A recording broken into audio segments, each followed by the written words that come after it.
December 20th, 1943, 27,000 feet above Bremen, Germany. Outside, the air is 60 degrees below zero. Inside the cockpit of the B-17 Flying Fortress, known as Olde Pub, Second Lieutenant Charles Charlie Brown is wrestling with a metal beast that is screaming in its death throes. This is his first mission as an aircraft commander, and by every logic of warfare, it should be his last.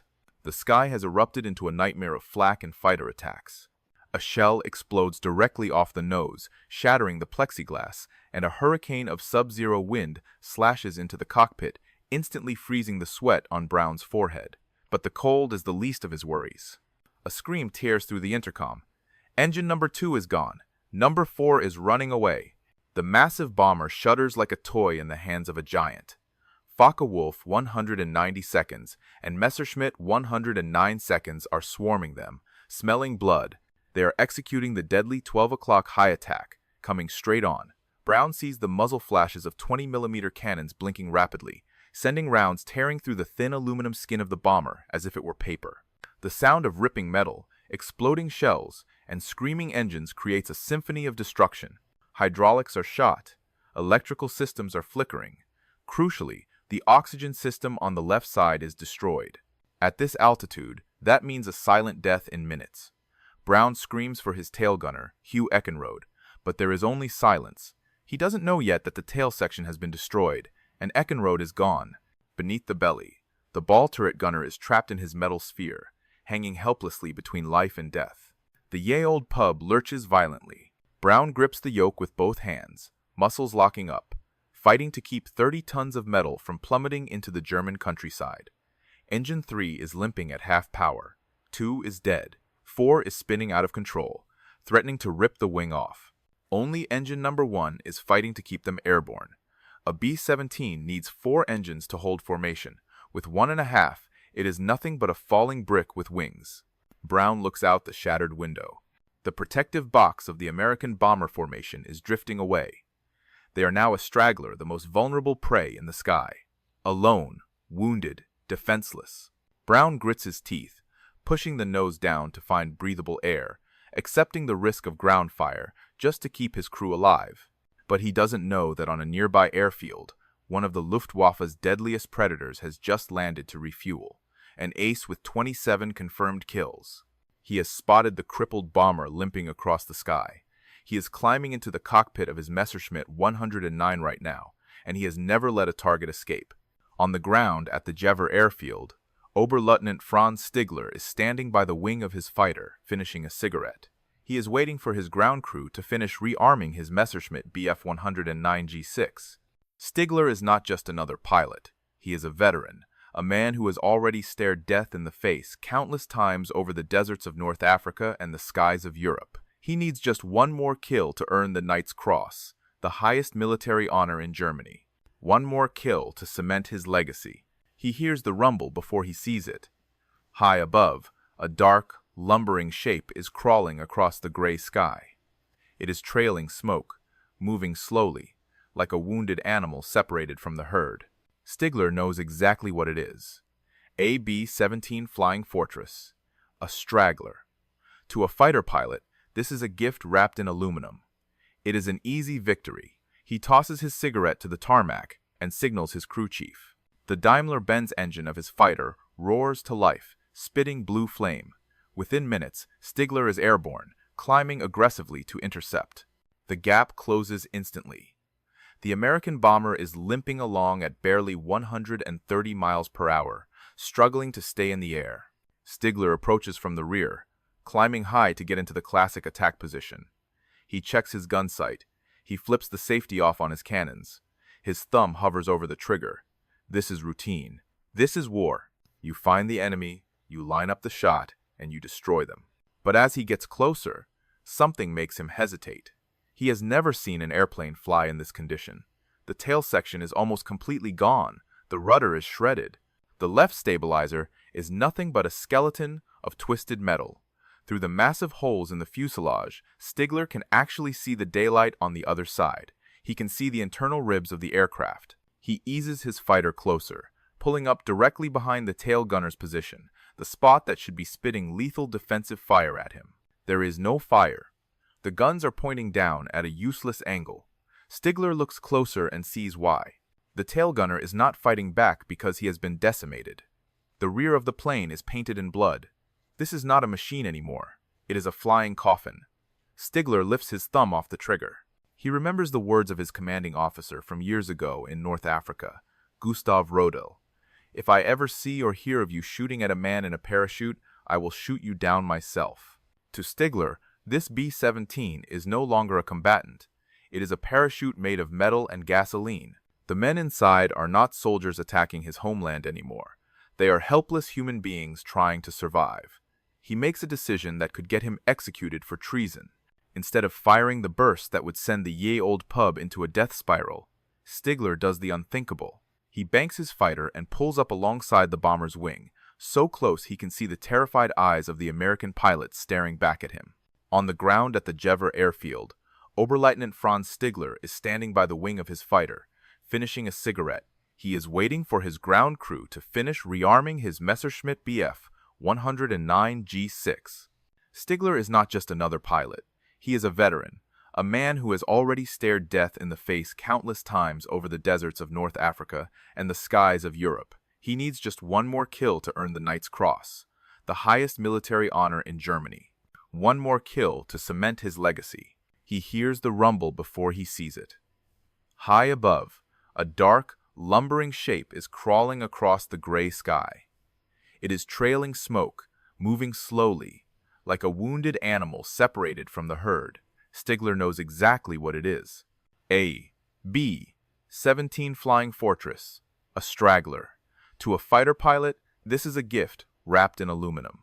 It is an easy victory. He tosses his cigarette to the tarmac and signals his crew chief. The Daimler-Benz engine of his fighter roars to life, spitting blue flame. Within minutes, Stigler is airborne, climbing aggressively to intercept. The gap closes instantly. The American bomber is limping along at barely 130 miles per hour, struggling to stay in the air. Stigler approaches from the rear, climbing high to get into the classic attack position. He checks his gun sight. He flips the safety off on his cannons. His thumb hovers over the trigger. This is routine. This is war. You find the enemy, you line up the shot, and you destroy them. But as he gets closer, something makes him hesitate. He has never seen an airplane fly in this condition. The tail section is almost completely gone. The rudder is shredded. The left stabilizer is nothing but a skeleton of twisted metal. Through the massive holes in the fuselage, Stigler can actually see the daylight on the other side. He can see the internal ribs of the aircraft. He eases his fighter closer, pulling up directly behind the tail gunner's position, the spot that should be spitting lethal defensive fire at him. There is no fire. The guns are pointing down at a useless angle. Stigler looks closer and sees why. The tail gunner is not fighting back because he has been decimated. The rear of the plane is painted in blood. This is not a machine anymore. It is a flying coffin. Stigler lifts his thumb off the trigger. He remembers the words of his commanding officer from years ago in North Africa, Gustav Rodel. "If I ever see or hear of you shooting at a man in a parachute, I will shoot you down myself." To Stigler, this B-17 is no longer a combatant.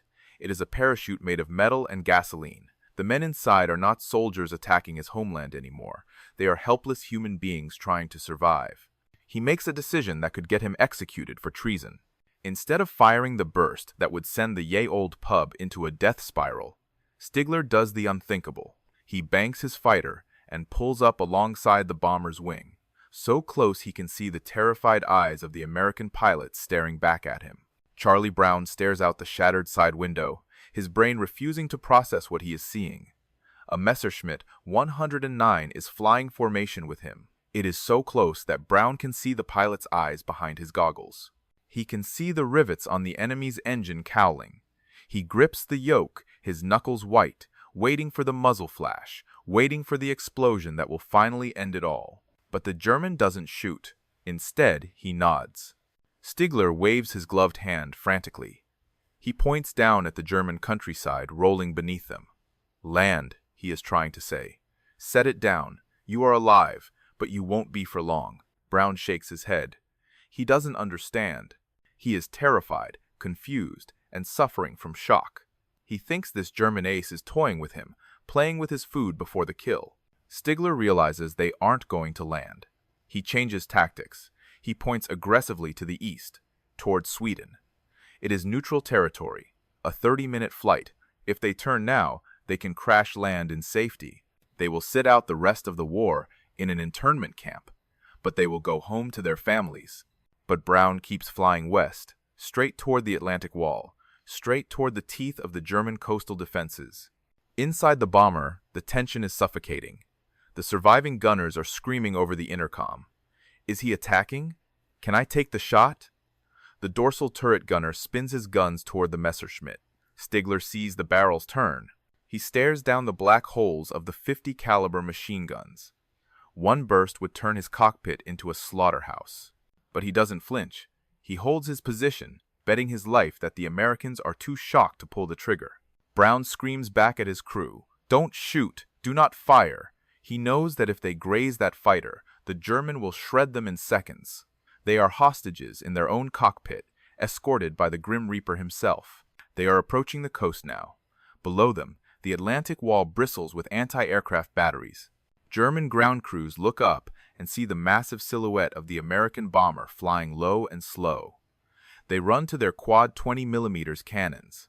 They spin the barrels. They track the target. They are seconds away from blowing the ye olde pub out of the sky. But then, they freeze. They see the distinctive silhouette of a Messerschmitt 109 flying tight formation with the bomber. The German gunners on the ground are confused. Is it a captured plane? Is it a secret mission? They hesitate. And in that hesitation, they hold their fire. Stigler is doing the unthinkable. He is using his own aircraft, his own body, as a human shield to protect the enemy from his own army's guns. He stays locked to the bomber's wingtip, guiding them through the kill zone, risking a court-martial and a firing squad with every second that ticks by. The anti-aircraft batteries fade behind them. The coastline of Europe drops away, replaced by the unforgiving, gray expanse of the North Sea. They are finally out of the kill zone. Stigler checks his fuel gauge. The needle is dropping fast. He has escorted them as far as he dares. If he flies any further west, he crosses into the patrol zones of the Royal Air Force, and the hunter will become the prey. He looks across the wing one last time. He locks eyes with Charlie Brown. There are no words, no radio frequency to bridge the gap between enemies, just the roar of wind and engines. Stigler straightens in his cockpit. He raises a gloved hand to his forehead, a salute. It is a gesture of respect from one warrior to another, a silent prayer that this broken machine will somehow carry these men home. With a sharp bank to the left, the Messerschmitt peels away. The blue flame of its exhaust flickers once and then vanishes into the clouds. Stigler turns back toward Germany, back toward the war, back toward a nation that would execute him for what he has just done. As his wheels touch the tarmac at Jever, the crushing weight of his actions settles on him. His ground crew runs out to meet the plane. They check the wings. They look at the gun ports. The canvas patches over the muzzles are still intact. He hasn't fired a single shot. Confusion washes over the chief mechanic's face. He knows an ace like Stigler doesn't let a straggler go. Stigler climbs out, his face a mask of stone. He knows that if a single word of this leaks to the Gestapo, if a single ground observer reports seeing a Messerschmitt escorting a B-17, he will be facing a firing squad by morning. He walks straight to the intelligence officer. He looks the man in the eye and delivers the lie that will save his life. The bomber went down over the sea, he says. No survivors. He signs the combat report, sealing a secret he will have to keep for the next 40 years. Miles away, over the freezing ocean, Charlie Brown has no time to process the miracle that just occurred. He is wrestling the ye olde pub through the air, fighting gravity with every ounce of strength he has left. The adrenaline is fading, replaced by the cold reality of physics. They are losing altitude. They are leaking fuel. The coast of England is still 250 miles away.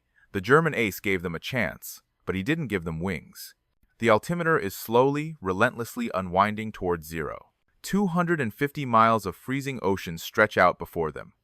The ye olde pub is no longer flying. It is falling with style. The altimeter reads less than 1,000 feet and dropping.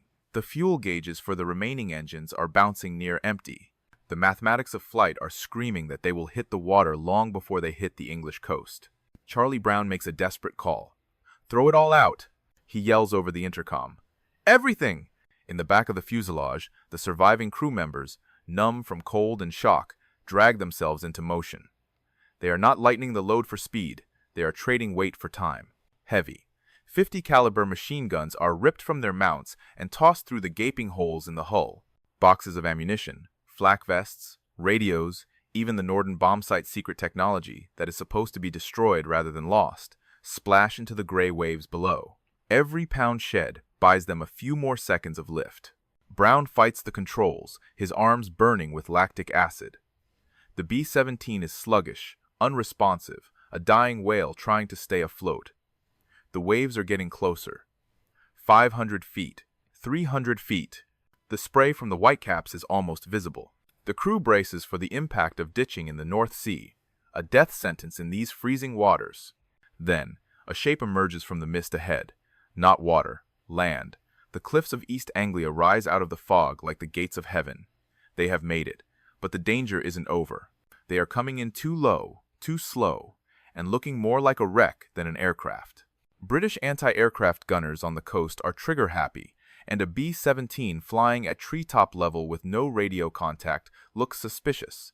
Brown fires a red flare, the universal distress signal. "Don't shoot. We are friendly. We are dying." The guns stay silent. The bomber limps over the coastline, barely clearing the rooftops. Brown spots an airfield ahead, RAF seething. He doesn't have the altitude to circle. He doesn't have the fuel to go around. He has one shot. He drops the landing gear. Miraculously, the wheels lock into place. The runway rushes up to meet them. The Olde Pub touches down, not with a grace, but with the heavy, exhausted thud of a survivor collapsing at the finish line. Brown stands on the brakes. The bomber screeches, shudders, and finally comes to a halt at the very end of the tarmac. Silence. For the first time in hours, the deafening roar of engines and wind ceases. The only sound is the ticking of cooling metal and the ragged breathing of the men inside. Ground crews race toward the plane. They stop dead in their tracks when they get close. They have seen damaged planes before, but they have never seen anything like this. The tail is gone. The fuselage looks like Swiss cheese. The rudder is hanging by a thread. An intelligence officer climbs aboard and looks at the carnage. He looks at Brown, then at the plane, and asks the question that will haunt the official report. How the hell did this thing stay in the air? Brown doesn't have an answer. He is just a 21-year-old kid from West Virginia who wants a cigarette and a sleep that lasts for a week. He doesn't mention the German fighter yet. He is too tired to explain a miracle. But the debriefing is coming, and with it, the truth that the U.S. Army Air Forces is not ready to hear. The debriefing room at the 448th Bomb Group headquarters is thick with cigarette smoke. Charlie Brown sits on a wooden chair, his flight suit still stained with the oil and sweat of the mission. Across from him, Major Hap Wilson holds a pen, ready to record the details of the miraculous survival. Brown takes a breath and tells the truth. He describes the flak, the damage, the death of his gunner, and then he describes the Messerschmitt. He talks about the black fighter plane that didn't shoot. He talks about the German pilot who flew wingtip-to-wingtip with them. He describes the hand signals, the guidance away from the coast, and the final salute. Brown expects confusion. He expects disbelief. But he does not expect anger. The room goes silent. The major puts down his pen. The brass isn't relieved. They are terrified. Not of the enemy, but of the story. The logic of total war relies on dehumanizing the opponent. If American pilots learned that a Luftwaffe ace showed mercy, that the enemy might be a human being capable of compassion, it could destroy the psychological will to kill. It could hesitate the trigger finger of every bomber crew in the 8th Air Force. You are to repeat this to no one. The order comes down from the highest levels. This event never happened. The incident is immediately classified, top secret. Brown is ordered to silence his crew. He is forbidden from telling the press, his family, or even his fellow pilots. He has just survived the most profound moment of humanity in the midst of hell, and he is forced to bury it. Across the channel, Franz Stigler is doing the same. He flies hundreds more combat missions. He watches his squadron get wiped out, He watches Germany burn from the air, but he never speaks of the B-17. To mention it would be treason. It is a ghost story shared by only two men, separated by an ocean of war and silence. The years turn into decades. The war ends. The wreckage of the Olde Pub is scrapped. The Messerschmitts are melted down. Charlie Brown returns to West Virginia, raises a family, and builds a life. Franz Stigler survives the collapse of the Third Reich, immigrates to Canada, and becomes a businessman. They are living parallel lives, thousands of miles apart, connected only by an 11-minute memory that refuses to fade. But the silence eats away at Charlie Brown. For 40 years, he wakes up at night seeing those eyes behind the flight goggles. Who was he? Why did he spare us? Did he survive the war? The questions become an obsession. In 1986, now an old man with gray hair, Brown decides he cannot die without knowing the truth. He starts a search that everyone tells him is impossible. He places ads in veteran newsletters. He speaks at reunions. He tells the story that was once forbidden. I am searching for the German pilot who saved my life on the 20th of December 1943. Most people tell him he is chasing a ghost. They tell him the German pilot surely died weeks later, like almost all the others. They tell him to let it go. But Brown possesses the same stubbornness that kept a broken bomber in the air. He keeps pushing. And then, in January 1990, a letter arrives at his home. It is postmarked from Vancouver, Canada. The handwriting is jagged.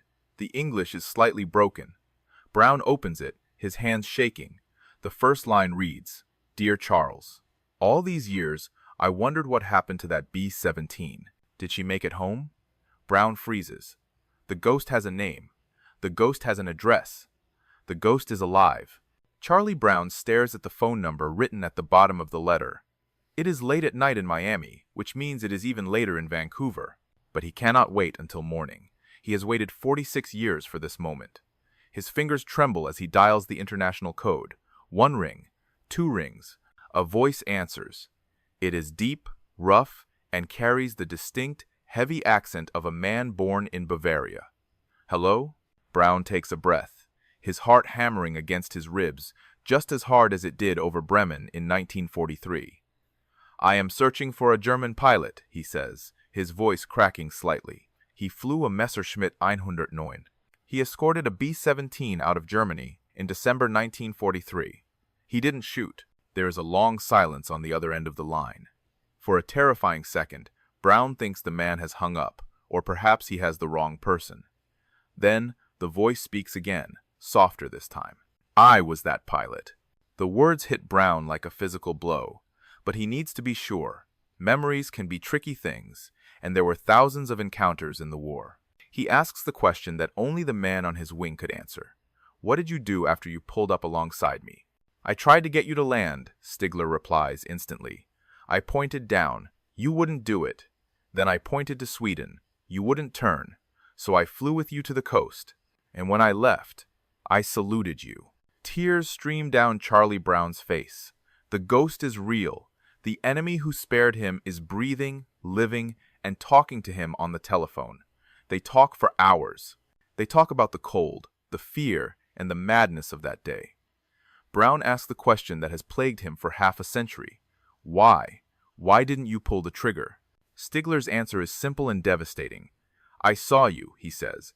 "I saw your gunner dead in the back. I saw the plane falling apart. You were defenseless.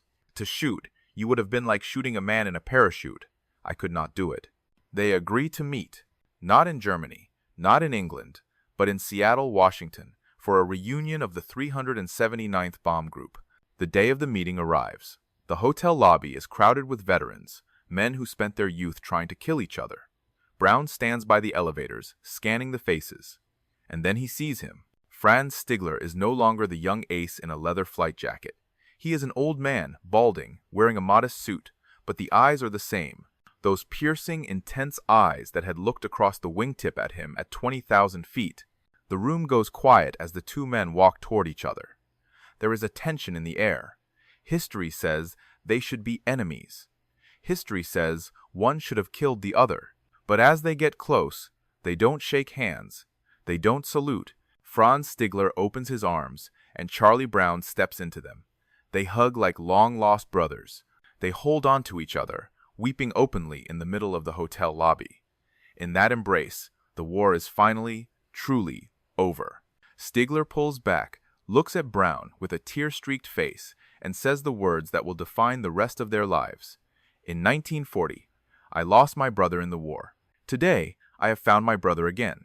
It is the beginning of a friendship that defies all logic. The American bomber pilot and the German fighter ace. They had met for 11 minutes as enemies, but they would spend the next 18 years as family. They travel together. They go fishing together. They sit on porches for hours, not talking about the war, but talking about their grandchildren, their lives, and the peace they found in each other's survival. The reunion in Seattle is just the beginning. The story of the chivalry in the skies over Bremen spreads like wildfire. It appears in newspapers, on television, and in books. For 40 years, Franz Stigler had lived in the shadow of his own secret, terrified that he would be branded a traitor by his countrymen for sparing the enemy. He had carried the weight of that fear alone, wondering if he had done the right thing, wondering if the world would understand. Now, he gets his answer, and it comes from the most unexpected place. It is not the German government that honors him first. It is the American pilots. At air shows and reunions across the United States, veterans of the 8th Air Force men who had flown through the same flak and fought against the same Messerschmitts line up by the hundreds just to shake his hand. They don't look at him with hatred. They look at him with reverence. To them, he is not a Nazi pilot. He is the man who proved that humanity could survive even in the darkest corners of hell. Stigler is overwhelmed. The validation washes away decades of guilt. He realizes that by saving the ye olde pub, he didn't just save 10 Americans. He saved his own soul. He tells Charlie, "I would have traded all my medals just to know you made it home." The bond between the two men becomes the anchor of their final years. They speak on the phone almost every week. They visit each other constantly, traveling between Florida and Vancouver. They become inseparable companions, two old warriors walking together, often holding hands like children, supporting each other as their bodies grow frail. They share a unique language that no one else can understand, the language of survival. They talk about the sound of the engines, the smell of cordite, and the bitter cold of the stratosphere. But mostly, they talk about peace. They fish together in British Columbia. They sit on Charlie's porch in Florida, watching the sunset, marveling at the simple fact that they are both alive to see it. Charlie Brown often says, "In this world, I have a brother, and his name is Franz." It is a statement that defies the logic of history books. They were trained to kill each other. They were cogs in massive machines of destruction designed to wipe the other off the face of the earth. But in the end, the connection forged in those 11 minutes over the North Sea proved stronger than the politics of nations. Their friendship becomes a legend in the aviation community. It teaches a new generation of pilots that while a soldier's duty is to fight, a human being's duty is to preserve life. They become living symbols of reconciliation. But time, the one enemy neither of them can defeat, is catching up. The 1,990 seconds are coming to a close, and both men are facing their final battles with health. Yet, even as their strength fades, their devotion to one another never wavers. They have made a pact. Whoever goes first, the other will not be far behind. They are wingmen now, and wingmen stick together until the very end. The year is 2008. The long flight is finally coming to an end. Franz Stigler is 92 years old. His body, once capable of pulling 6 Gs in a dogfight, is now failing him. But his mind remains fixed on one thing, his American brother. In March, the call comes. Franz is fading. He tells his wife, "Hiya, I think I am coming in for a landing." He isn't afraid. He has dodged death for so long that he sees it not as a reaper, but as an old acquaintance. On March 22nd, 2008, the German ace closes his eyes for the last time. The man who risked a firing squad to save an enemy crew takes his final breath in peace, surrounded by love. 3,000 miles away in Florida, the phone rings. Charlie Brown picks it up. He doesn't need to hear the words to know what has happened. He feels it. A part of him has just gone silent. The wingman who had guided him through the most terrifying 11 minutes of his life has flown ahead one last time. Charlie hangs up the phone and sits in his chair, staring out at the ocean. He is devastated, but he is not surprised. "I won't be long now," he whispers. It isn't a prediction, it is a promise. Doctors would say that Charlie Brown died of a heart attack. But those who knew him knew better. He died of a broken heart. Without Franz, the world is too quiet, too empty. The unique frequency on which they communicated, a frequency built on survival, forgiveness, and shared trauma, has gone dead. Charlie's health declines rapidly in the weeks following Franz's funeral. He stops fighting. He has completed his mission. He has told the story. He has found his brother. There is nothing left to do. On November 24th, 2008, just 8 months after Franz Charlie Brown takes his final flight. The timing is almost supernatural. Two men born on opposite sides of the Atlantic, who met for a fleeting moment in the chaos of 1943, leave the world in the same year, almost as if they had agreed upon a departure time. The news spreads through the aviation world. The headlines don't just announce the death of two veterans, they announce the end of an era. The two men who symbolize the very best of humanity amidst the very worst of war are gone, but in their passing, they leave behind something far more powerful than their individual lives. They leave a final silence that begs to be filled with the story of what they did. As the funerals are held and the flags are folded, a strange peace settles over the story. They are together again, no longer separated by oceans, or borders, or the politics of war. The B-17 pilot and the Bf-109 ace are finally flying formation in a place where no flak can reach them. Today, a painting hangs in the halls of the Pentagon. It is not a depiction of a glorious victory, a bombing raid, or a general signing a treaty. It is a painting of a battered B-17 and a Messerschmitt 109 flying side by side over a gray ocean. It is titled, "A Higher Call." It serves as a permanent reminder to every soldier, sailor, and airman that while the laws of war are written in ink, the laws of humanity are written in the soul. Franz Stigler and Charlie Brown proved something that day. They proved that even when the world demands hate, an individual can choose honor. They proved that the line between enemy and brother is thinner than the skin of an aircraft. Stigler didn't save the Olde Pub because he was a bad soldier. He saved it because he was a good man. As he often said in his later years, "I didn't do it for them. I did it for me. I needed to know that I was still human." The skies over Europe are empty now. The roar of the radial engines has faded into history. But the echo of that silence, the silence of the guns that did not fire, rings louder than any explosion. It challenges us to ask ourselves, in our darkest moments, when we have the power to destroy, do we have the strength to show mercy? This story almost vanished. It was buried by secrets, by fear, and by time. But because one man refused to stop searching for the truth, it has become immortal. It is a beacon of light in the bloody history of the 20th century. If this story of honor and brotherhood moved you, please do us a favor. Hit that like button. It's a small action, but it tells YouTube to share this message of humanity with more people. And if you haven't already, subscribe and turn on notifications. We are digging through the archives every day to bring you more untold stories of history's greatest moments, stories of courage, survival, and the incredible things that happen when enemies become friends. Leave a comment below. What would you have done if you were in Franz Stigler's cockpit? Would you have pulled the trigger, or would you have risked everything for mercy? Let us know. Thank you for watching, and thank you for helping us keep the memory of Franz Stigler and Charlie Brown alive. Until next time, keep your eyes on the skies.